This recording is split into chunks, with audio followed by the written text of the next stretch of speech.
Hi friends, welcome to Deepika reviews. Lakshmi నివాస upcoming ఎపిసోడ్లో ఏం జరగబోతుందో తెలుసుకోవాలనుకుంటున్నారా? అయితే ఛానల్ను సబ్స్క్రైబ్ చేసుకొని సపోర్ట్ చేయడం మర్చిపోకండి.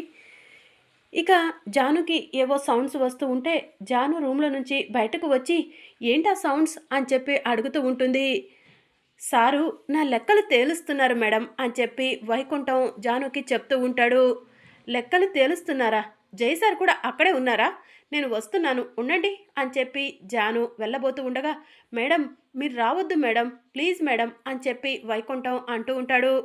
ఏమైంది వైకుంఠం అని జాను అడుగుతూ ఉంటుంది. చెప్పాను కదా మేడం, సార్ నా లెక్కలు తేలుస్తున్నారు, అవి పర్సనల్ మేడం, ప్లీజ్ అని వైకుంఠం చెప్తూ ఉంటే, సరే వైకుంఠం త్వరగా లెక్కలు తేల్చేసి జైసార్ని రమ్మని చెప్పు, జైసార్ కోసం నేను వెయిట్ చేస్తున్నాను అని జాను చెప్తూ ఉంటుంది. సరే మేడం అని చెప్పి వైకుంఠం అంటూ ఉంటాడు. జాను వెళ్ళిపోయిందా వైకుంఠం అని జయనందన్ అడుగుతూ ఉంటాడు. మేడం వెళ్ళిపోయారు సార్ అని వైకుంఠం చెప్తూ ఉంటాడు. నా జానుకి నా మీద అనుమానం వచ్చేలా చేసింది నువ్వేనన్నమాట, నిన్ను వదలను వైకుంఠం అని చెప్పి జయనందన్ బెల్ట్ తీసుకొని ఇల్లంతా తిప్పించుకుంటూ వైకుంఠాన్ని కొడుతూ ఉంటాడు. సార్ తప్పైపోయింది సార్, ఇంకెప్పుడు కూడా మేడంకి ఏమీ చెప్పను సార్, నన్ను వదిలిపెట్టండి అని వైకుంఠం అంటూ ఉంటాడు. కానీ ఇప్పుడు జానుకి నా మీద అనుమానం వచ్చింది, ఆ అనుమానం ఎలా పోగొట్టుకోవాలి, అది నీ వల్లే అని జయనందన్ అంటూ ఉంటాడు. సార్ మేడంకి అనుమానం కలగటానికి కారణం నేనే కాబట్టి అనుమానం పోగొట్టడానికి కూడా కారణం నేనే అవుతాను సార్, కొట్టకండి సార్, నొప్పిగా ఉంది, వదిలిపెట్టండి అని వైకుంఠం జయనందన్ని చెప్తూ ఉంటాడు.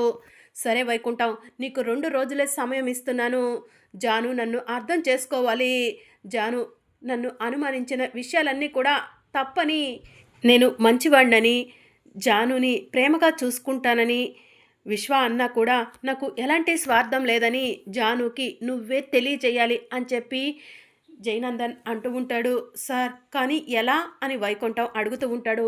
అవన్నీ నాకు తెలియదు వైకుంఠం, నీ వల్లే జానులో అనుమానం కలిగింది, ఆ అనుమానాన్ని పోగొట్టాల్సింది నువ్వే, లేదంటే ఇప్పుడు చెప్పావు కదా లెక్కలు తేలుస్తున్నానని, అలాంటి లెక్కలు రోజు తేల్చాల్సి ఉంటుంది అని చెప్పి జయనందన్ వైకుంఠానికి చెప్తూ ఉంటాడు. సార్ వద్దు సార్, వదిలిపెట్టండి సార్, నేనే జాను మేడంకి అర్థమయ్యేలా అన్ని విషయాలు చెప్పి జాను మేడంకి తన మనసులో కలిగిన అపార్థాన్ని తొలగిస్తాను సార్ అని చెప్పి వైకుంఠం అంటూ ఉంటాడు. సరే తొందరగా వెళ్ళు ఇక్కడి నుంచి అని చెప్పి జయనందన్ అంటూ ఉంటాడు. నన్ను కొట్టడానికే ఇంతలా తాపించినట్టున్నాడు అని చెప్పి వైకుంఠం మనసులో అనుకుంటూ ఏడుస్తూ అక్కడి నుంచి వెళ్ళిపోతాడు. ఇక మరోవైపు మార్నింగ్ అవుతుంది. అమ్మ కీర్తి, కీర్తి అని బసవరాజు పిలుస్తూ ఉంటాడు. ఏంటి డాడీ అని కీర్తి అడుగుతూ ఉంటుంది. ఏంటమ్మా ఇంకా రెడీ అవ్వలేదా? ఈరోజు రిజిస్టర్ ఆఫీస్కి వెళ్ళాలి కదా, నీ పెళ్ళని చెప్పాను కదా అని బసవరాజు అంటూ ఉంటాడు. డాడీ అది అది అని కీర్తి అంటూ ఉంటే, కీర్తి ఇక నువ్వు ఏం చెప్పినా నేను విన్ను, వెళ్ళి రెడీ అవ్వు అని చెప్పి బసవరాజు చెప్తూ ఉంటాడు. ఇక కీర్తి ఏడుస్తూ రూమ్లోకి వెళ్తుంది. తులసి కూడా కీర్తి వెనకే రూమ్లోకి వెళ్ళి, వదిన మీరు ఏడవద్దు, ఏడవస్తే మీ కడుపులో బిడ్డ బాధపడుతుంది వదిన అని చెప్పి తులసి చెప్తూ ఉంటుంది. ఏడవకుండా ఎలా ఉంటాను తులసి, నా కడుపులో బిడ్డ ఉంది, నాకు మా డాడీ పెళ్లి చేస్తా అంటున్నారు అని చెప్పి కీర్తి ఏడుస్తూ ఉంటుంది. వదిన ఈ పెళ్లి జరగకుండా నేను ప్లాన్ చేస్తాను, మావయ్య చెప్పినట్టుగా మీరు రెడీ అవ్వండి అని చెప్పి తులసి అంటుంది. నిజమా తులసి, పెళ్లి జరగకుండా చూస్తావా అని కీర్తి అంటూ ఉంటుంది. ప్లాన్ నేను చెప్తాను, అమలు చేయాల్సింది మీరే వదిన అని తులసి అంటూ ఉంటే, ప్లానా ఏంటి తులసి అది అని కీర్తి అడుగుతూ ఉంటుంది. ఇక తులసి కీర్తికి ఏదో చెప్తూ ఉంటుంది, అదంతా మనకు వినిపించదు. సరే తులసి నువ్వు చెప్పినట్టే చేస్తాను, కానీ ప్లాన్ అమలవుతుందా అని కీర్తి అడుగుతూ ఉంటే, ఎవరైనా కావాలని ప్రాణాలు పోగొట్టుకుంటారా ఏంటి వదిన, చచ్చినట్టు ఆ హర్ష పారిపోతాడు చూస్తూ ఉండు అని చెప్పి తులసి అంటుంది. సరే తులసి అయితే రెడీ అవుతాను అని చెప్పి కీర్తి రెడీ అవుతుంది. ఇక మరోవైపు బసవరాజు, విశాలాక్షి విశాలాక్షి ఏం చేస్తున్నావు, కీర్తి రెడీ అయిందో లేదో చూసి తీసుకురా అని చెప్పి అంటూ ఉంటాడు. సరేనండి అని విశాలాక్షి వెళ్ళబోతూ ఉండగా అప్పుడే కీర్తి రెడీ అయ్యి కిందికి వస్తూ ఉంటుంది. విశాలాక్షి అటు చూడు కీర్తియే వస్తుంది అని బసవరాజు చెప్తూ ఉంటాడు. కీర్తి నిన్ను చూస్తుంటే నా దిష్టి తగిలేలా ఉంది కీర్తి అని చెప్పి విశాలాక్షి కీర్తికి దిష్టి తీస్తుంది. అమ్మ కనిష్క ఇక బయలుదేరదాం పదండి అని బసవరాజు అంటాడు. అమ్మయ్య ఈరోజు కీర్తికి హర్షకి పెళ్లి జరిగిపోతే ఆ తరువాత మెల్లగా ఆ తులసి కడుపులో బిడ్డని తులసిని ఈ ఇంటికి శాశ్వతంగా దూరం చేస్తాను, అప్పుడు సిద్ధుతో తాళి కట్టించుకుని ఈ ఇంటికి కోడలవుతాను అని కనిష్క మనసులో అనుకుంటూ ఉంటుంది. ఇక మరోవైపు బసవరాజు, అమ్మ కనిష్క, హర్ష బయలుదేరాడో లేదో ఫోన్ చెయ్యమ్మా అని చెప్పి చెప్తూ ఉంటాడు. సరే మోయ అని చెప్పి కనిష్క హర్షకి ఫోన్ చేస్తుంది. ఎక్కడున్నారు హర్ష మీరు అని కనిష్క అడుగుతూ ఉంటే, ఆన్ ది వేలోనే ఉన్నాను కనిష్క అని చెప్పి హర్ష చెప్తూ ఉంటాడు. మీరెక్కడున్నారు అని హర్ష అడుగుతూ ఉంటే, మేము కూడా ఆన్ ది వేలోనే ఉన్నాము, ఇంకా 5 మినిట్స్లో రిజిస్టర్ ఆఫీస్కి వచ్చేస్తాము అని చెప్పి కనిష్క చెప్తూ ఉంటుంది. సరే హర్ష అని కనిష్క ఫోన్ కట్ చేస్తుంది. ఏంటమ్మా కనిష్క అని బసవరాజు అడుగుతూ ఉంటే, హర్ష కూడా ఆన్ ది వేలోనే ఉన్నాడంట మోయ అని చెప్పి కనిష్క చెప్తూ ఉంటుంది. అమ్మ కీర్తి, ఇక నీ జీవితం 3 పువ్వులు 6 కాయలు కాబోతుందమ్మా. హర్షతో సంతోషంగా నువ్వు అమెరికా వెళ్ళొచ్చు అని చెప్పి బసవరాజు చెప్తూ ఉంటాడు. ఇక తులసి, నువ్వేం కంగారు పడకు, అంతా నేను చెప్పిన ప్లాన్ ప్రకారమే చేద్దాం అని చెప్పి కీర్తికి సైగ చేస్తూ ఉంటుంది. సరే తులసి అని చెప్పి కీర్తి కూడా తులసి వైపు చూసి సైగ చేస్తూ ఉంటుంది. ఇక అందరూ కలిసి రిజిస్టర్ ఆఫీస్కి వెళ్తారు. హరీష్ కూడా రిజిస్టర్ ఆఫీస్కి ఆటోలో వస్తూ ఉంటాడు. ఈరోజు కీర్తి పెళ్ళి ఆ హర్షతో ఎట్టి పరిస్థితిలో జరగకూడదు. ఒకవేళ పెళ్ళి జరిగే అవకాశం ఉంటే కనుక ఆఖరి నిమిషంలోనైనా కీర్తి కడుపులో నా బిడ్డున్నాడన్న నిజం చెప్పేస్తాను అని హరీష్ మనసులో అనుకుంటాడు. ఇక మరోవైపు సిద్ధు కంగారు పడుతూ ఉంటాడు. నాన్న ఎంత చెప్పినా వినట్లేదు. ఇప్పుడు కీర్తికి హర్షకి పెళ్లి చేస్తే ఎలా?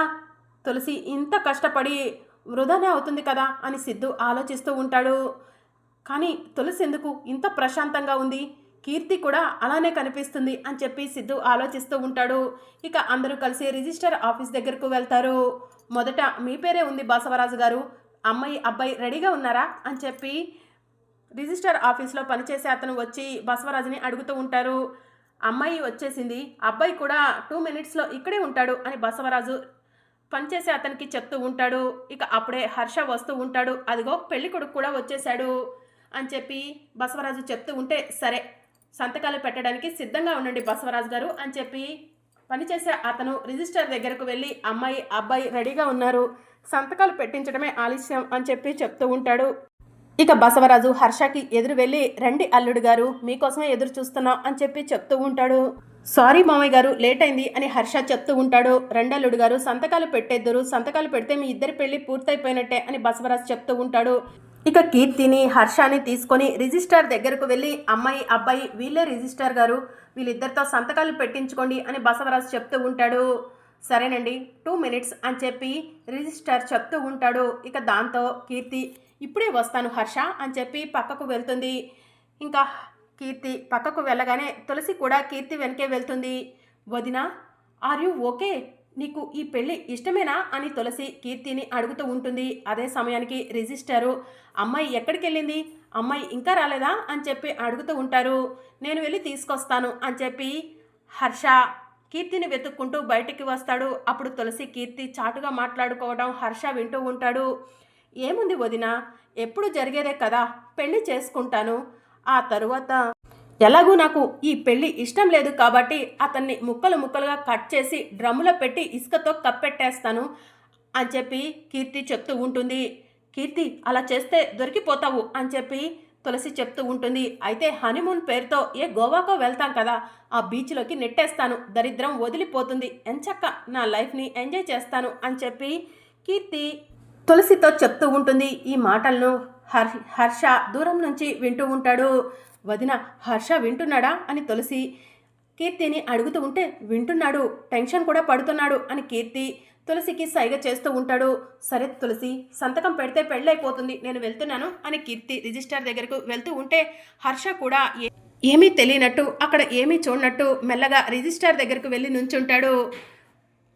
రిజిస్టర్ గారు, అమ్మాయి వచ్చింది అని బసవరాజు చెప్తూ ఉంటాడు. అమ్మ, ఇక్కడ సంతకం పెట్టు అని రిజిస్టర్ చెప్తూ ఉంటే కీర్తి పెన్ను తీసుకొని సంతకం పెడుతుంది. ఆ తర్వాత పెళ్లి కొడుకు కూడా సంతకం పెడితే పెళ్లి అయిపోయినట్టే అని రిజిస్టర్ చెప్తూ ఉంటే, ఇగో హర్ష, పెన్ను తీసుకో, సంతకం పెట్టు అని కీర్తి హర్షకి పెన్ను ఇస్తుంది. ఇక హర్ష పెన్ను తీసుకొని చేతులు వణికిపోతూ ఉంటాయి. అదేంటి హర్ష, నీ చేతులు అంతలా వణుకుతున్నాయి అని కీర్తి అడుగుతూ ఉంటుంది. హర్షకి చేతిలో ఉన్న పెన్ను కత్తిలాగా కనిపిస్తూ ఉంటుంది. నేను ఈ పెళ్లి చేసుకోను అని చెప్పి హర్ష అంటాడు. పెళ్లి చేసుకోరా, ఇంత దూరం వచ్చిన తర్వాత అలా మాట్లాడుతున్నారేంటి అల్లుడు గారు అని చెప్పి బసవరాజు అడుగుతూ ఉంటాడు. ఎందుకంటే మీ అమ్మాయి నన్ను చంపాలనుకుంటుంది, అందుకే అని చెప్పి కీర్తి తులసి మాట్లాడుకుంటున్న మాటలను హర్ష ఫోన్లో రికార్డ్ చేస్తాడు. ఆ వీడియోని బసవరాజుకి చూపిస్తాడు. అది చూసి బసవరాజు షాక్ అవుతాడు. చూశారు కదా వీడియో, మీ అమ్మాయిని పెళ్లి చేసుకొని నా చావును నేను కొని తెచ్చుకోవడం కన్నా పెళ్లి చేసుకోపోవడమే బెటర్, నాకు ఈ పెళ్లి వద్దు, మీ అమ్మాయి వద్దు అని చెప్పి హర్ష అక్కడి నుంచి పారిపోతూ ఉంటాడు. అల్లుడు గారు ఆగండి అని చెప్పి బసవరాజు పిలుస్తూ ఉంటాడు. బసవరాజు మాటలను వినిపించుకోకుండా హర్ష అక్కడి నుంచి వెళ్ళిపోతాడు. బసవరాజు గారు ఇప్పుడు ఏం చేద్దాం అని రిజిస్ట్రార్ అడుగుతూ ఉంటాడు. ఇంకొక రోజు చూసుకొని అల్లుడు గారితో మాట్లాడి తీసుకొస్తాను అని బసవరాజు చెప్తూ ఉంటాడు. సరే బసవరాజు గారు అని చెప్పి రిజిస్టర్ అంటారు. ఇక బసవరాజు కోపంగా అక్కడి నుంచి వెళ్ళిపోతాడు. ఇక బసవరాజు వెనకే కుటుంబ సభ్యులు కూడా ఇంటికి వెళ్తారు.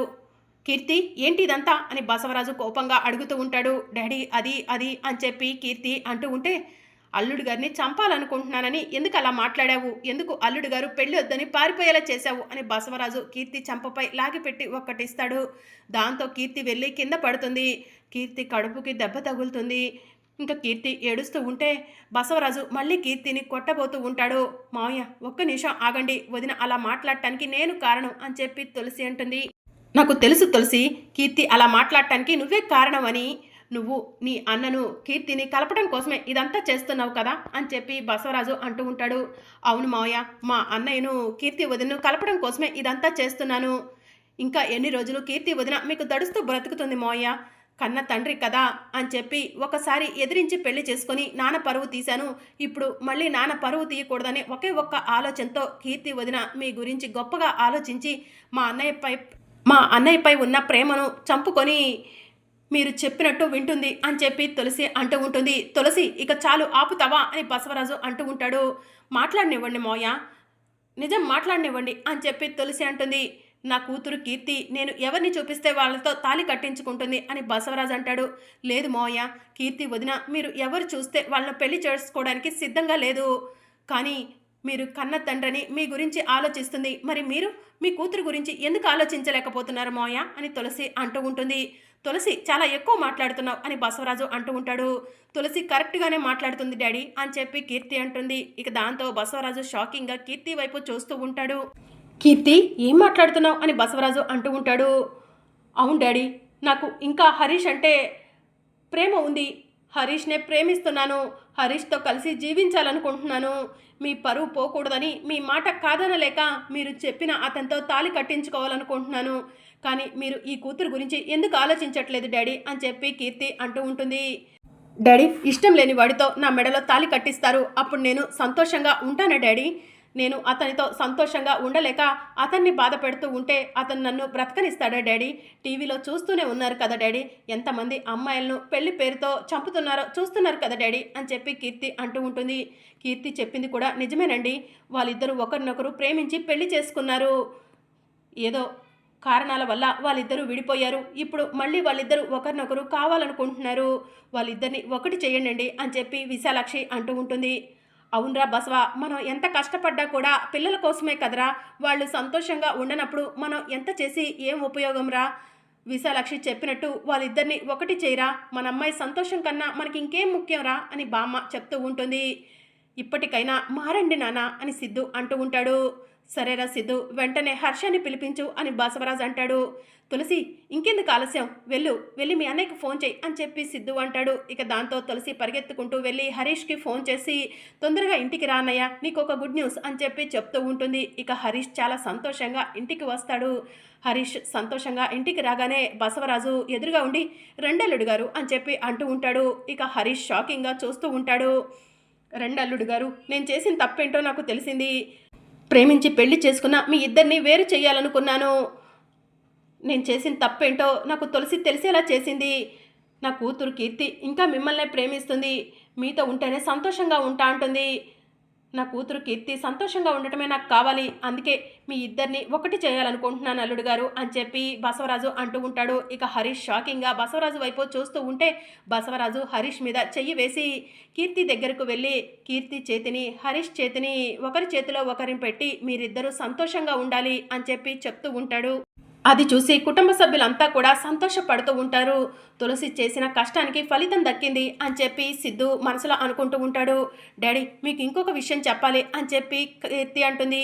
ఏంటి కీర్తి అని బసవరాజు అంటూ ఉంటాడు. నా కడుపులో బిడ్డ బ్రతికే ఉంది డ్యాడీ అని చెప్పి కీర్తి అంటుంది. మరి అప్కమింగ్ ఎపిసోడ్లో